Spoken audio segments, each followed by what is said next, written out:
ہمارے لیے آج کی تلاوت عبرانیوں کے نام خط اس کے 8ویں باب کی 6 سے 13 آیت تک۔ اب جس قدر وہ اس بہتر عہد کا درمیانی ٹھہرا ہے جو بہتر وعدوں سے مستقیم ہے، اس قدر اس نے بہتر خدمت پائی ہے، کیونکہ اگر پہلا بے نقص ہوتا تو دوسرے کے لیے جگہ کی تلاش نہ کی جاتی،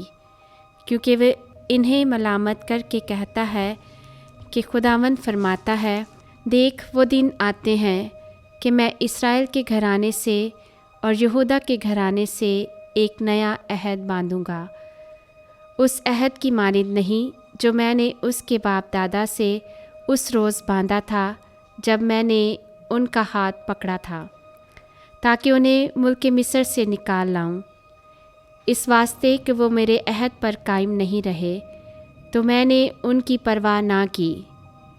خداوند فرماتا ہے، لیکن یہ وہ عہد ہے جو ان دنوں کے بعد میں اسرائیل کے گھرانے سے باندھوں گا۔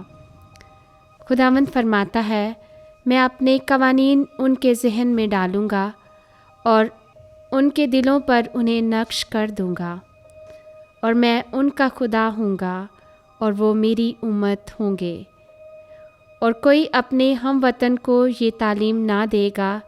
اور نہ کوئی اپنے بھائی سے یہ کہے گا کہ خداوند کو پہچان لے، کیونکہ ان میں سے کیا چھوٹے کیا بڑے سب مجھے پہچانیں گے، اس لیے کہ میں ان کی ناراضیوں پر رحم کروں گا اور ان کے گناہوں کو پھر کبھی یاد نہ کروں گا۔ جب اس نے نیا کہا تو پہلے کو پرانا ٹھہرایا، پس جو چیز پرانی اور پارینہ ہو جاتی ہے وہ مٹنے کے قریب ہوتی ہے۔